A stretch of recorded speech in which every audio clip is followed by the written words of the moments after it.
Sa Santiago, chapter 4, verse 1 to 3. Walang kalam-alam yan, kahit anong gawin mo yun sa bata, lalo na sa tiyan. Walang kasalanan yan. Huwag mong paratangan na mayroon siyang minana.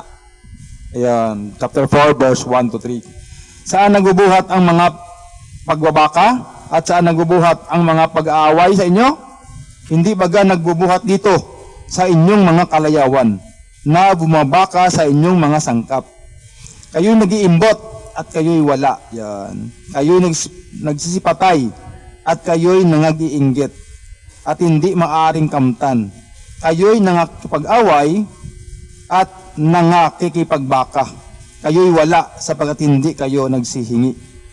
Kayo'y nagsihingi at hindi kayo nagsitanggap sapagkat nagsisihingi kayo ng masama upang gugulin sa inyong mga kalayawan. Ayan. Kaya kahit tumingi ka pa kay Lord, hindi ka bibigyan. No? Kasi gagamitin mo lang yun sa kalayawan mo. Ayan. Kaya hindi mabuti yun. Pero kung naghihingi ka kay Lord para sa kanyang kaluwalhatian, para sa kanyang gawain, ibibigay ng Panginoon sa iyo yan. No? Yung meron kasi hingi ng hingi para gumaling. Yan. Pagkatapos gumaling, hindi na nakikinig. Kahit nag-like, kahit na makinig. Yun. Dati may sakit pa siya. Nakikinig siya. Palagi siya nag-like. Sino ba nilalike mo? Ako? Si Lord ang nilalike mo, hindi ako. Bakit mo ako ilalike? Ayun. No? Kaya, wala naman akong kabuluhang tao eh. Ginamit ako ni Lord para magbasa rito ng kanyang mga salita, sa kanyang banal na salita. Kaya, pag mag-like ka, sa Panginoon mo yung nag-like. Kaya, hingi ka ng hingi sa Panginoon para gumaling. Yun, para may trabaho. Kaso lang, yun hindi naman masama yun. Kaso lang pag na mayroon ka na, hindi mo na makitang nag-like, no? Hindi na nanood, nakikinig. Kasi nahingi niya na.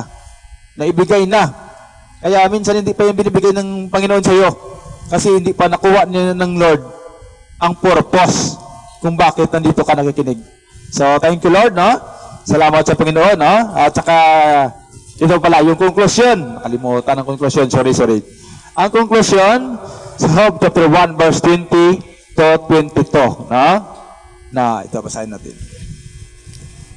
Sa Job chapter 1,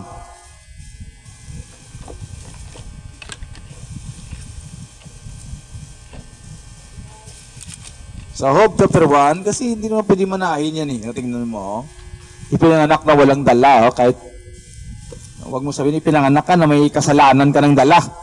Yan, hindi ganun, no? Kaya ang sabi rito, sa chapter 1, Job chapter 1, verse 20-22. Nang magagayoy, bumangon si Job at hinapak ang kanyang balabal at inahitan ng kanyang ulo at nagpatirapa sa lupa at sumamba. At sinabi niya, hubad akong lumabas sa bahay bata ng aking ina, at hubad na babalik ako roon. Ang Panginoon na nagbigay, at ang Panginoon na nag-alis. Purihin ang pangalan ng Panginoon. Sa lahat ng ito ay hindi nagkasala si Job, ni inari mang ang Diyos. Kaya ang sabi nito, sinabi niya, hubad akong lumabas sa bahay bata. Yan, wala siyang dala. Wala siyang dalang kahit isang katwiran, wala siyang dala kahit na isang kasalanan.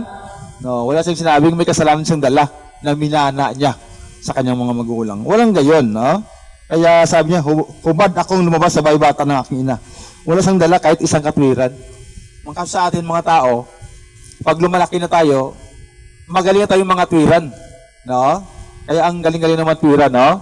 Kaya pag sabi mong halimbawa ay makinig ka sa salita ng Panginoon, na tayo pa mag-aral. Ayun, ayan na, sunod na. Sunod na lang, pag may trabaho na ako. Yun, mga ganun ba, no? May katwiran na. Marunong na mga twiran. Pero nung pinanganak, wala sang dalang katwiran. Kahit isa. Walang kasalanan, no? Kaya ganun yun, no?